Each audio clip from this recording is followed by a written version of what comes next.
सबसे बड़ी खबर है, ट्रंप का एटम बॉम्ब फटने वाला है। ट्रंप ऐसा क्यों कह रहे हैं कि वो एटम बॉम्ब के लिए तैयार हैं, एटमी युद्ध के लिए तैयार है, ये सब आपको बताएंगे। लेकिन समंदर में एक ऐसी घटना घट रही है जो दुनिया को न्यूक्लियर वॉर के कगार पर ला सकता है। कुछ देर पहले ट्रंप ने कहा कि वो रूस के खिलाफ न्यूक्लियर वॉर के लिए तैयार है। रूस की घातक परमाणु पनडुब्बी क्नाइज पोर्शेट और अमेरिका की अजय ओहायो क्लास SSBN दोनों एक दूसरे के आमने सामने।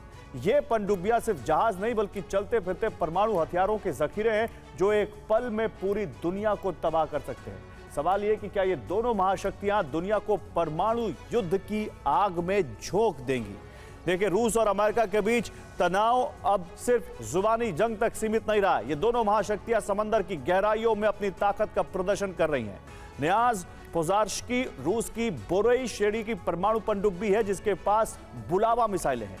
हर एक मिसाइल में 6 परमाणु वॉरहेड हैं जो एक साथ पूरे शहर को मिट्टी में मिला सकती है। दूसरी तरफ अमेरिका की ओहायो क्लास SSBN जो ट्राइडेंट मिसाइलों से लैस है, ये मिसाइलें हजारों किलोमीटर तक मार कर सकती हैं और एक झटके में लाखों जिंदगियों को खत्म कर सकती हैं। रूस का कहना है कि वो अपनी संप्रभुता की रक्षा कर रहा है जबकि अमेरिका इसे उकसावे की कार्रवाई बता रहा है। लेकिन सच तो यह है कि ये दोनों एक दूसरे की ताकत को परख रहे हैं और इस खेल में एक छोटी सी गलती पूरी मानवता को तबाही की ओर ले जा सकती है। ये कोई फिल्मी कहानी नहीं है, हकीकत है। समुद्र की गहराइयों में छिपे इन पनडुब्बियों के बीच का तनाव दुनिया के लिए एक चेतावनी है, परमाणु युद्ध की आहट है। और इसी से जुड़ी एक बड़ी खबर है, रूस के पास न्यूक्लियर सबमरीन भेजने के बाद ट्रंप की एटमी युद्ध की चेतावनी। 12 घंटे के अंदर पुतिन को ट्रंप ने 2 बार एटमी चेतावनी दी। ट्रंप ने मीडिया के सामने पुतिन को दी एटमी वार्निंग। प्रेसिडेंट ट्रंप ने कहा एटमी युद्ध के लिए तैयार हैं।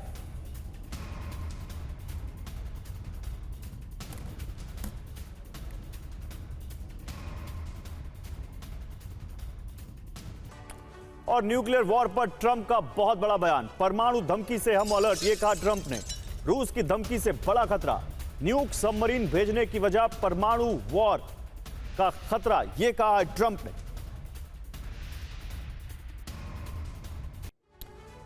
तो देखिए, ट्रंप यहां शब्दों में या बातों में क्या इशारे कर रहे हैं आप समझिए। इस पर बात करेंगे। इस पर बात करने के लिए स्टूडियो में 2 खास मेहमान आ चुके हैं। लेफ्टिनेंट जनरल VK चतुर्वेदी रक्षा विशेषज्ञ के तौर पर और प्रोफेसर राजन कुमार विदेश मामलों के जानकार के तौर पर हमें ज्वाइन कर चुके हैं। आप दोनों का स्वागत है। हम इन दोनों के पास जाएं उससे पहले आपको ट्रंप के बयान के मायने बताते हैं। जो ट्रंप ने कहा है असल में उस बयान के मायने क्या हैं। देखिए, उनका बयान है कि हम न्यूक्लियर अटैक के लिए तैयार हैं, मतलब अमेरिका को न्यूक्लियर खतरे की भनक है। बयान है कि न्यूक्लियर धमकी को हल्के में नहीं लेंगे, मतलब अमेरिका भी परमाणु हमले की तैयारी कर रहा है या परमाणु जंग की तैयारी कर रहा है। उनका बयान है कि मेदवेदेव के बयान से खतरा झलक रहा है, मतलब रूस की न्यूक्लियर धमकी के बाद अमेरिका एक्टिव मोड में है। बयान, खतरा देखते हुए न्यूक्लियर सबमरीन भेजने का फैसला, मतलब रूस यूक्रेन में मौजूदा तनाव परमाणु युद्ध में बदल सकता है। अब मुझे तो ज्यादा इतना समझ में नहीं आता कि ट्रंप की इन बातों का मतलब क्या है, लेकिन जनरल चतुर्वेदी आप समझ पा रहे हैं ट्रंप क्या कह रहे हैं? गौरव, बेसिकली प्रेसिडेंट ट्रंप एक कोर्सिव डिप्लोमेसी का पार्ट हैं, लेकिन इस वक्त वो डिफेंसिव मोड दिखाना चाहते हैं कि हम आप अगर एटॉमिक रशिया के ऊपर ये ब्लेम पड़े जैसे एटॉमिक युद्ध की आपने कुछ किया तो हम उसके लिए तैयार हैं। लेकिन ऐसी आशंका मैं नहीं समझता, ना रशिया करेगा कोई एटॉमिक पावर का इस्तेमाल, ना USA करेगा। दोनों रिस्पॉन्सिबल न्यूक्लियर पावर हैं, दोनों बहुत महाशक्ति हैं। इस बारे में देखा जाए दोनों के पास एडिक्वेट न्यूक्लियर वेपन्स हैं, लेकिन इसका इस्तेमाल केवल डेटरेंस के लिए, कोवर्शन के लिए, इसके बियॉन्ड ये दोनों देशों में कोई नहीं जाने वाला। ये जो मूवमेंट हुए हैं, सबमरीन्स के मूवमेंट हुए हैं, अमेरिका ने भी थोड़ा रीडिप्लॉयमेंट किया है। उसके बाद अगर आप देखना चाहते हैं तो इसके बियॉन्ड अब ये आपस में जरूर स्टेटमेंट्स आएंगे दोनों देशों के। मेडवेडेव ने अगर दिया तो वहाँ ट्रंप बोल रहे हैं, लेकिन इसके बियॉन्ड कोई भी जाने वाला नहीं है। एक और बात बता दूं, Trump basically is a businessman, वो इकोनॉमी की तरफ ज़्यादा ध्यान देंगे। मिलिट्री के लड़ाई वगैरह में उनका ज्ञान भी इतना ज्यादा नहीं है। वो पेंटागन पे टोटल डिपेंडेंट रहेंगे और जो पेंटागन बोलेगा वो करेंगे, और पेंटागन बहुत सोची समझी रणनीति के तहत कार्य करेगा। बड़ी बात आप कह रहे हैं कि वो व्यापारी हैं, ट्रेड उनको ज्यादा पसंद है, और जिसको ट्रेड पसंद है क्या वो परमाणु जंग लड़ेगा, ये एक बड़ा सवाल है। इसी बीच अमेरिका और रूस में एटमी जंग की आशंका तेज हो गई है। अमेरिका के न्यूक्लियर सबमरीन के जवाब में रूस का बड़ा एक्शन। अमेरिकी तट के करीब पहुंचा बोरोई क्लास रूसी सबमरीन। थर्मो न्यूक्लियर बुलावा मिसाइलों से लैस है ये सबमरीन।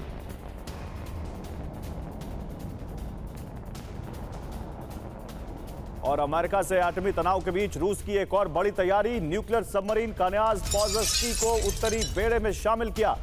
न्याज पॉजर्स्की भी घातक बुलावा मिसाइलों से लैस है।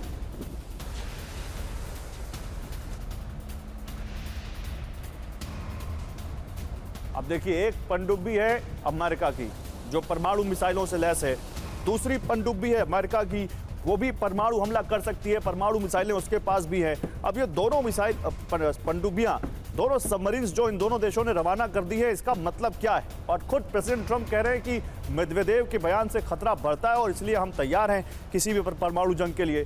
अब रूस वर्सेज अमेरिका, क्या एटमी जंग होकर रहेगी? ब्रेकिंग न्यूज नंबर 1 क्या है? अमेरिकी तट के पास रूसी submarine.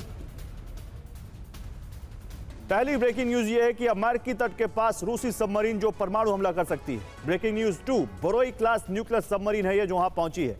Breaking news number 3, thermonuclear Bulava मिसाइलों से ये लैस है। न्यूक्लियर सबमरीन कन्याज उत्तरी बेड़े में शामिल है। कन्याज भी घातक बुलावा मिसाइलों से लैस है। अब इस खबर को समझिए। पूरी दुनिया में शीत युद्ध के दौरान जैसा तनाव दिख रहा है। सुपर पावर के बीच परमाणु महासंग्राम का खतरा दिखता है। हालात और बिगड़े तो विश्व युद्ध की शुरुआत संभव है। अब प्रोफेसर राजन कुमार, ये हो क्या रहा है? शीत युद्ध का रेफरेंस हम अगर ले रहे हैं यहां पर, तो क्या वाकई ये दुनिया एक और कोल्ड वॉर में पहुंच चुकी है जहां वॉर भी हो रही है और कोल्ड वॉर भी हो रही है? जी बिल्कुल, ये तुलना अभी जायज़ है गौरव, जो आप बोल रहे हैं कि शीत युद्ध से तुलना। इस ढंग की स्थिति आपको याद होगा 1962 में आपने पढ़ा होगा इतिहास में कि जब क्यूबन मिसाइल क्राइसिस हुआ था, तो वहाँ पे इस ढंग का सिचुएशन इमर्ज किया था, जब लग रहा था कि शायद दोनों जो देश हैं, अमेरिका और सोवियत यूनियन उस समय का, उसमें आपस में युद्ध हो जाए। उसके बाद से इस ढंग का सिचुएशन गौरव कभी नहीं आया। पिछले मैं 60-70 वर्षों की बात करूं कि जब दोनों एक दूसरे को बिल्कुल सीधा न्यूक्लियर थ्रेट दे रहे हों, ऐसा कभी नहीं हुआ है। ट्रंप ने या अमेरिका में पिछले 30 साल में इस ढंग की धमकी केवल एक बार मुझे याद है ट्रंप नॉर्थ कोरिया को दिए थे। इसके अलावा इस ढंग की न्यूक्लियर धमकी कभी नहीं दी गई। निश्चित रूप से अगर यह कहने की कोशिश हो रही है कि सबमरीन्स भेजा जा रहा है, तो अब 2 एरियाज़ हैं जहां पे भेजने की संभावना है। एक तो बाल्टिक सी है, जो कि आप जानते हैं कि रशिया के काफ़ी करीब है, और बाल्टिक जो कंट्रीज़ हैं उनके काफ़ी पास है। सेंट पीटर्सबर्ग से काफ़ी नज़दीक है वो, वहाँ से वो एक संभावना है। दूसरा कि अगर ब्लैक सी में जाता है बॉस्फोरस का एरिया, तो फिर वहाँ पे संभावना ज़्यादा है कि बाल्टिक सी में, क्योंकि वहाँ पे नाटो के पहले से बेड़े हैं, वहाँ पे भेजने की संभावना है। और अगर युद्ध, देखिए जैसा कि सर बता रहे थे अभी कि न्यूक्लियर युद्ध की संभावना अभी बिल्कुल भी नहीं है, लेकिन यह सच है कि न्यूक्लियर धमकी भी अगर दी जा रही है तो ये बहुत बड़ी बात है। ये एस्केलेशन का जो लैडर है इसमें काफ़ी ऊंचा जा चुका है। कुछ दिन पहले तो दोनों सीज फायर की बात कर रहे थे, लेकिन यह एक तरह से मुझे लगता है रूस को धमकी देने की कोशिश हो रही है। एक तरफ से बोला जा रहा है कि न्यूक्लियर सबमरीन भेज सकते हैं, यूएस इन्वॉल्व हो सकता है। दूसरी तरफ इकोनॉमिक सैंक्शन, सेकेंडरी सैंक्शन इत्यादि भारत चीन को भी धमकाने की कोशिश हो रही है ट्रंप के द्वारा। मुझे लगता है रूस पे दबाव बनाने की कोशिश हो रही है। ठीक है, इसी बीच देखिए एक और बड़ी खबर है। पुतिन को परमाणु हमले की पहले से आशंका थी। रूसी राष्ट्रपति पुतिन का बड़ा बयान। परमाणु पनडुब्बी क्षमता बढ़ाने पर 6 साल से काम कर रहे हैं। पिछले 6 साल में 5 नई परमाणु पनडुब्बियां अपने बेड़े में शामिल की हैं, ये कह रहे हैं पुतिन। ट्रंप का बयान सुना आपने, पुतिन का बयान सुना। अब ट्रंप और पुतिन के बयान के बाद जरा समंदर में सबमरीन शक्ति देख लीजिए। अमेरिका के पास 66 न्यूक्लियर सबमरीन हैं, जबकि रूस के पास 31 हैं। बैलिस्टिक मिसाइल देखें अगर यहां पर, तो अमेरिका के पास बैलिस्टिक मिसाइल SSBN 14 है, रूस के पास 8 से ज्यादा है। मिसाइल SSBN की बात करें तो 20 ट्राइडेंट D5 है अमेरिका के पास। बोरोई और डेल्टा क्लास की यहां पर 16 मिसाइलें हैं पुतिन के पास। सबमरीन तैनाती आर्कटिक प्रशांत क्षेत्र, आर्कटिक, बैरेंट सी, अटलांटिक उत्तरी अटलांटिक। ये देखिए, ये आप समझ सकते हैं कि कहां पर अमेरिका ने सबमरीन की तैनाती की हुई है और कहां पर रूस ने की हुई है। तो एक बात तो है जनरल चतुर्वेदी कि अमेरिका को अगर सबमरीन की पावर में अगर कोई चुनौती दे पा रहा है तो वो रूस है। और रूस के राष्ट्रपति क्या कह रहे हैं कि हम पिछले 6 साल से अपनी परमाणु पनडुब्बियों की शक्ति बढ़ा रहे हैं, सबमरीन पावर बढ़ा रहे हैं। ये कितना अहम है इस दौर में? बहुत अहम है गौरव। परमाणु शक्ति का इस्तेमाल सबमरीन के जरिए करना काफ़ी सीरियस इशू है। और सबमरीन शक्ति जो आपने दिया है कंपैरिजन, मैं समझता हूँ कि इतना डिफरेंस नहीं है बिटवीन यूएस सबमरीन पावर और रशिया में। थोड़ा सा रशिया ने डेफिनेटली लास्ट 6-7 साल में इम्प्रूवमेंट किया है और ये गैप जो है तकरीबन 40-60 का, वो काफ़ी अब क्लोज हुआ है। दूसरा, अगर आप देखें सबमरीन्स जो हैं वो बहुत ही potent weapon, naval weapon system है। ये बड़े स्टेल्थ के साथ कहीं भी ट्रैवल कर सकती हैं और बहुत ज़्यादा घातक होती हैं। इनका इस्तेमाल रेयरली किया जाता है। बाकी सर्विलेंस वगैरह के लिए तो पीस टाइम में वो चलता ही है, लेकिन अगर ऑफेंसिव एक्शन के लिए करना है तो वो इज़ वेरी रेयर।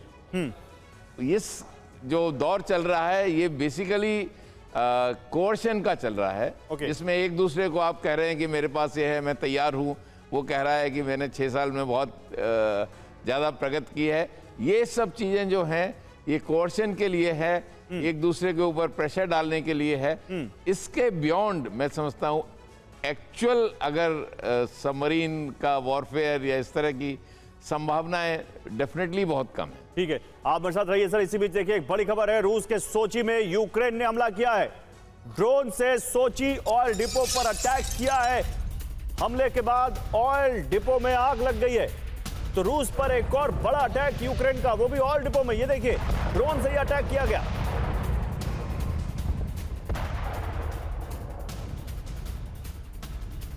और सोची के एडलर में ड्रोन अटैक की एक और तस्वीर आई है। तेल डिपो पर ड्रोन अटैक किया गया है। ड्रोन अटैक में तेल डिपो को भारी नुकसान पहुंचा है।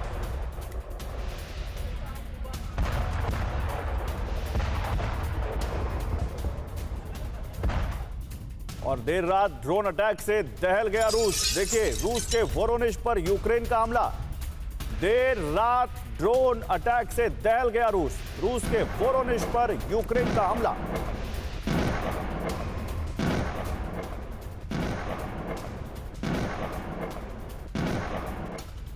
रूस के वोरोनिश पर यूक्रेन का हमला। रूस ने ड्रोन को किया इंटरसेप्ट ड्रोन रिहायशी इलाके पर गिरा।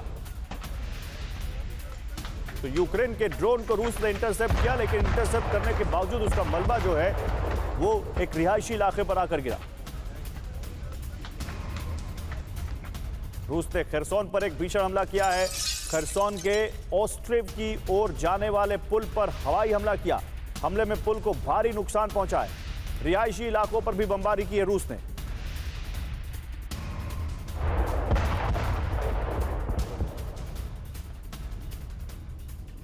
तो ट्रंप की सत्ता वापसी के साथ ही पुतिन और ट्रंप की दोस्ती वाली केमिस्ट्री नजर आने लगी थी, लेकिन अब व्हाइट हाउस ने रूस के खिलाफ एटमी तैनाती कर दी है। दूसरी बार सत्ता संभालने के बाद पहली बार अमेरिकी राष्ट्रपति ने न्यूक्लियर डेटरेंस यानी परमाणु प्रतिरोधी शक्ति का इस्तेमाल किया है, वो भी रूस के खिलाफ।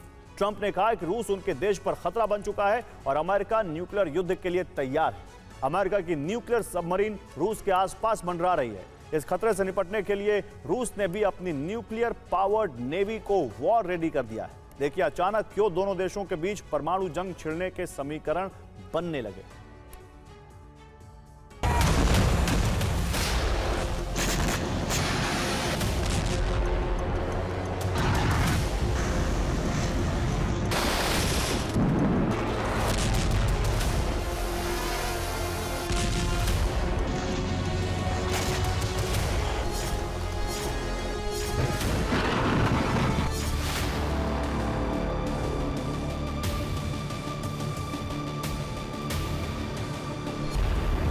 अमेरिका के राष्ट्रपति ने युद्ध घोषित कर दिया है। साफ कह दिया है कि अगर जरूरत पड़ी तो अमेरिका परमाणु युद्ध के लिए तैयार है।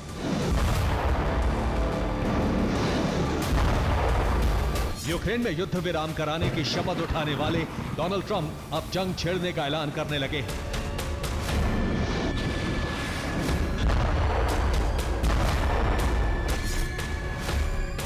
क्योंकि रूस के राष्ट्रपति व्लादिमीर पुतिन ने युद्ध विराम से इनकार कर दिया है। ट्रंप की पीस मेकर की छवि दांव पर लगी है। रूस पर किसी तरह का दबाव काम नहीं कर रहा है। इसीलिए ट्रंप ने अपनी 2 न्यूक्लियर सबमरीन रूस के करीब तैनात कर दी।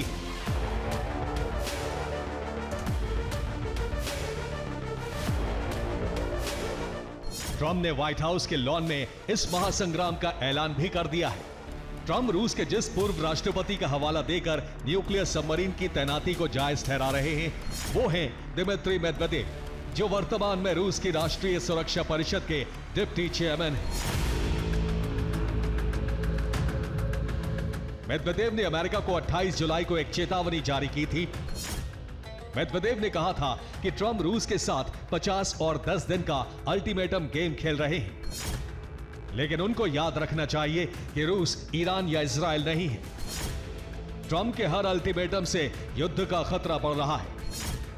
यह युद्ध रूस यूक्रेन के बीच नहीं, बल्कि रूस अमेरिका के बीच छिड़ेगा।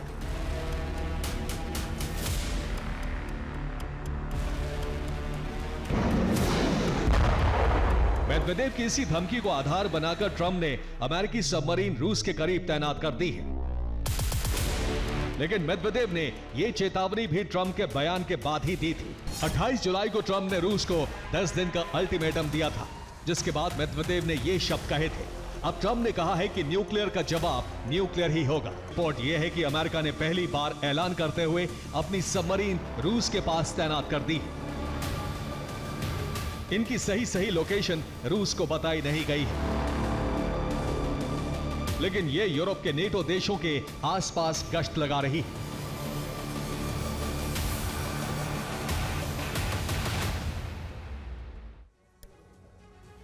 और देखिए, एक बड़ी खबर है परमाणु हमले पर द टेलीग्राफ की सनसनीखेज रिपोर्ट। रूस यूक्रेन जंग परमाणु युद्ध में तब्दील होगी, यह कहना है द टेलीग्राफ का। यूक्रेन पर परमाणु बम से हमला करेगा रूस, यह कहना टेलीग्राफ का। उम्मीद से ज्यादा खतरनाक हमला करेगा रूस। सरेंडर के लिए मजबूर करने के लिए परमाणु हमला संभव, यह कहा है टेलीग्राफ ने। और रूस के परमाणु धमकी पर द टेलीग्राफ की एक और रिपोर्ट। रूस की बार बार धमकी दिखावा नहीं, टेलीग्राफ ने कहा है। पुतिन टारगेट फेल होने पर होते हैं ज्यादा आक्रामक, यह भी कहा टेलीग्राफ ने। यानी वो सब्सटेंस दे रहे हैं कि ऐसा वो क्यों कह रहे हैं।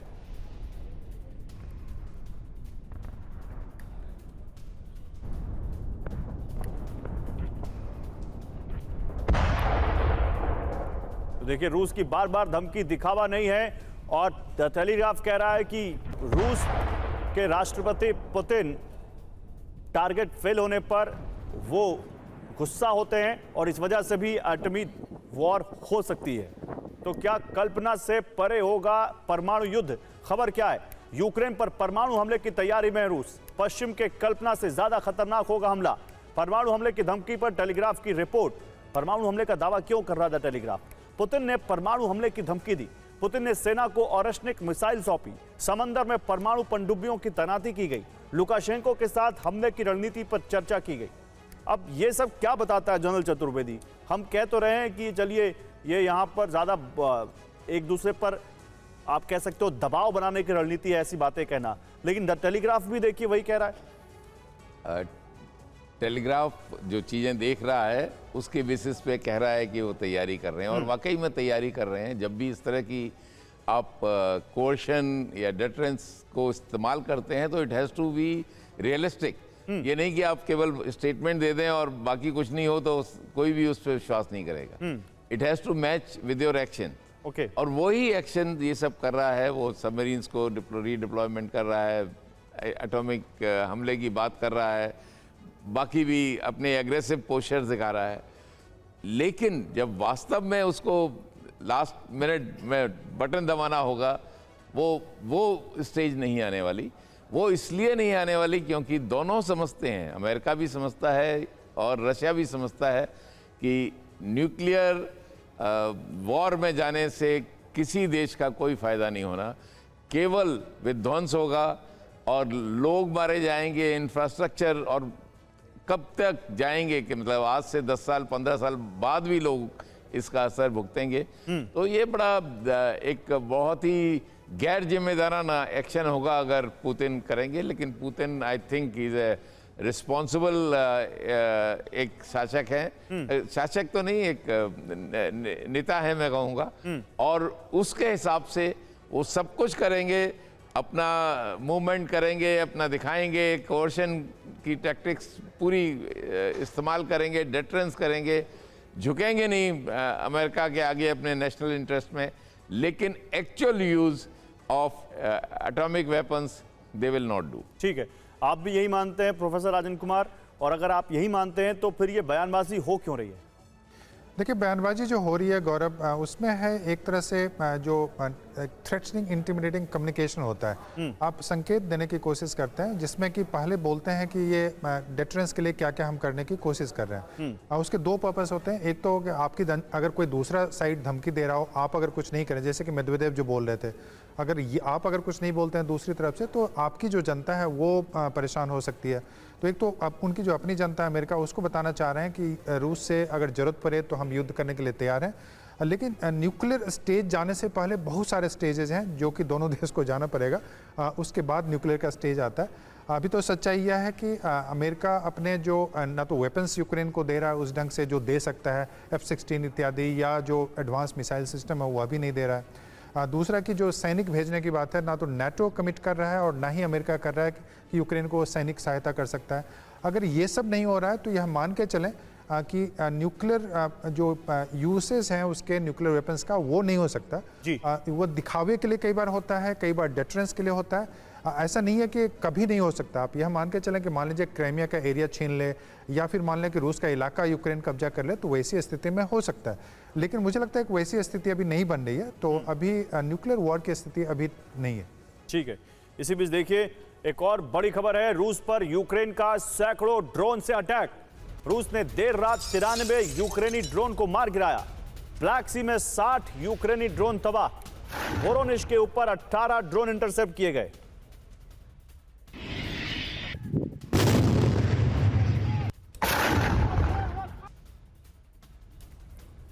और खरसोन में हमले के बाद तबाही की तस्वीर सामने आई है। रूसी हमले के बाद पुल, गैस पाइपलाइन सब क्षतिग्रस्त हो गए। यूक्रेनी सेना ने इलाके को खाली करने का आग्रह किया।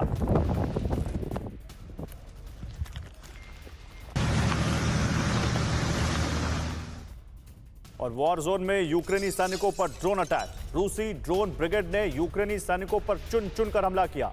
ड्रोन अटैक में कई यूक्रेनी सैनिकों की मौत हो गई।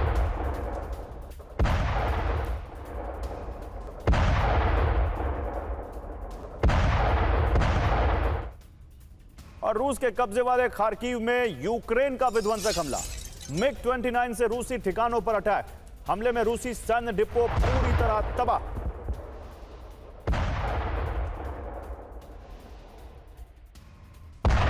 खार्किव के रूसी पोजीशन पर यूक्रेन का हमला। MiG-29 से GBU-62 बॉम्ब गिराकर सैन्य डिपो को उड़ा दिया। हमले में रूसी गोला बारूद भंडार पूरी तरह से बर्बाद हो गया।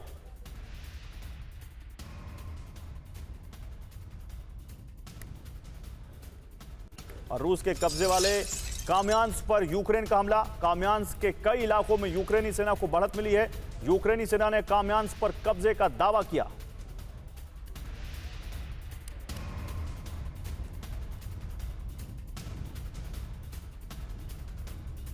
और अमेरिकी वॉर एक्सपर्ट माइकल मालोफ ने एक बड़ा दावा किया है, ओरेशनिक से हमला हुआ तो रोक नहीं पाएगा अमेरिका। माइकल मालोफ ने कहा, ओरेशनिक की वजह से जंग में रूस का पलड़ा भारी। ओरेशनिक मिसाइल रूस की सेना के पास है और यह रूस को अपर हैंड देता है।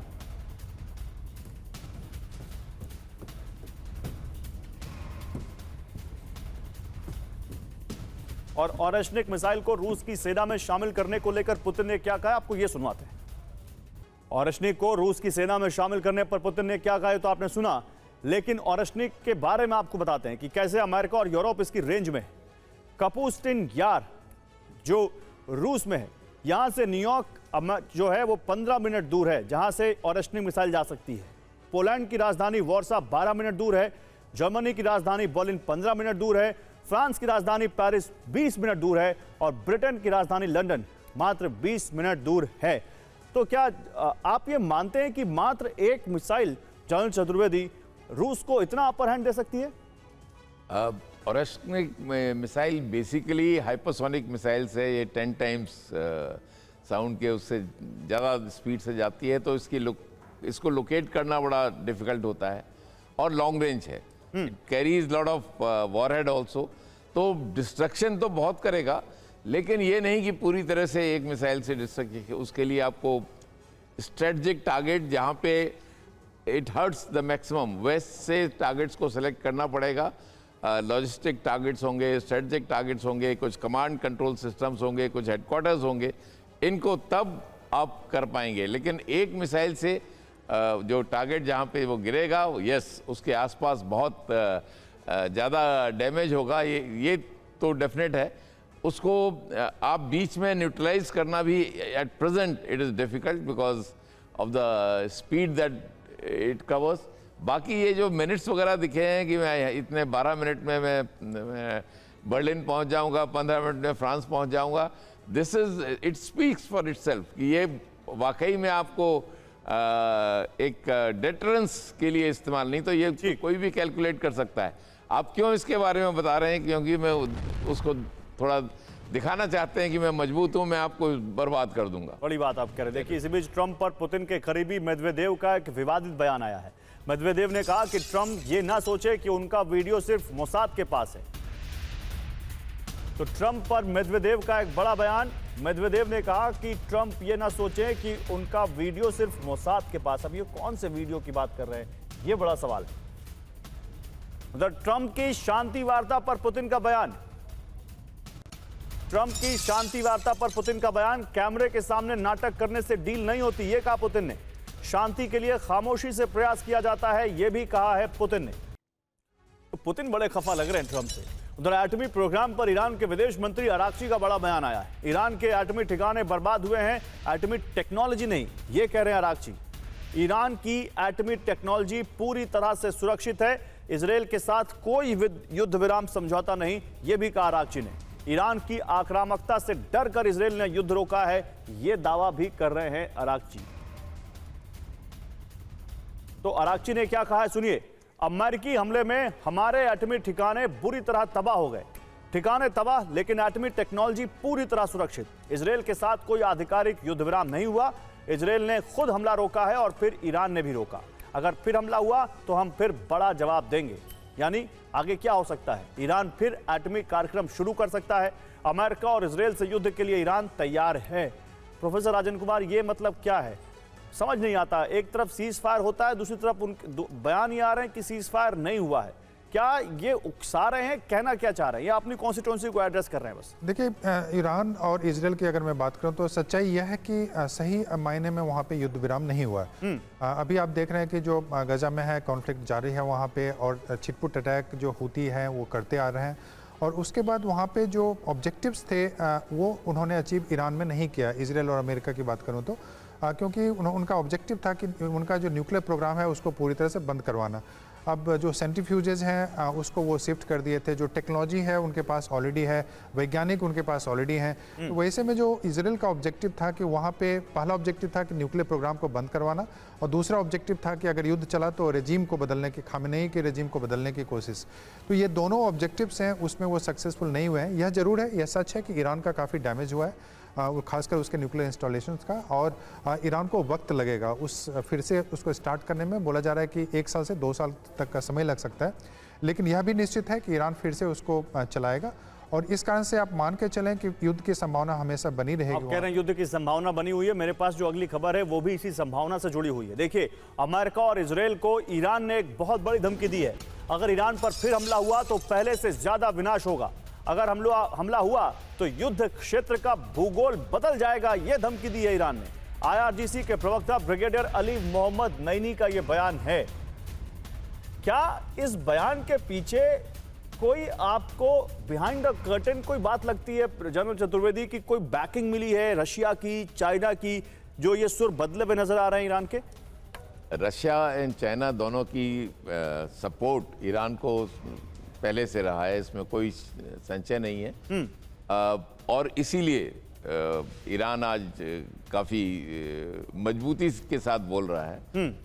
एज फार एज डिस्ट्रक्शन जो उनके न्यूक्लियर इस्टेब्लिशमेंट और न्यूक्लियर प्लांट्स वगैरह का था, उसमें कोई शक नहीं, बहुत ज़्यादा डिस्ट्रक्शन हुआ है इजराइल के द्वारा भी, और बाद में जब बंकर बस्टर बम्स यूएस ने इस्तेमाल किए थे, दोनों ने काफ़ी डैमेज किया है।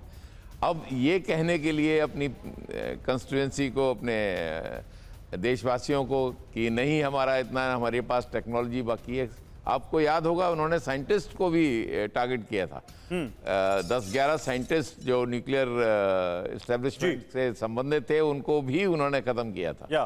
और टेक्नोलॉजी अब क्या, या तो साइंटिस्ट होने चाहिए या फिर कुछ और इस्टेब्लिशमेंट के लिए जो इंफ्रास्ट्रक्चर है वो पूरी तरह से तैयार होना चाहिए। अब क्या चीज़ वो कह रहे हैं, वो मैं तो सोचता हूँ कि ये दिखाने की कोशिश कर रहे हैं कि हमारा ज़्यादा नुकसान नहीं हुआ, और ये भी कह रहे हैं कि हमारे न्यूक्लियर प्लांट्स बर्बाद हुए हैं, लेकिन टेक्नोलॉजी हमारे पास है। तो इतना आसान नहीं है कि अमेरिका को और इजराइल दोनों को ईरान किसी की भी सपोर्ट हो, चाहे चाइना की हो चाहे रशिया की हो, उसके बावजूद भी वो इन दोनों को एक कहा जाए कन्फ्रंट नहीं कर सकते। दूसरी बात मैं कहना चाहूँगा कि अगर ईरान समझता है कि चाइना उसको आके उसके बिहाफ पे लड़ने लगेगा या रशिया उसके बिहाफ पे लड़ने लगेगा, वो भी बिल्कुल सच्चाई से परे है। कोई भी दूसरा देश आपके लिए लड़ाई नहीं लड़ेगा, आपको अपनी लड़ाई अपने आप करनी है, और इसलिए इस तरह की गलतियां ना करें। लेकिन अपनी जो नागरिक हैं उनको तो दिखाना ही है कि हम बहुत मजबूत हैं, हमने बहुत बहादुरी से काम किया है, तो ये वही है। ठीक है, शुक्रिया जनरल चतुर्वेदी, शुक्रिया प्रोफेसर राजन कुमार। समय समाप्त हो चुका है। बहुत शुक्रिया आप सभी लोगों का हमारे साथ जुड़ने के लिए।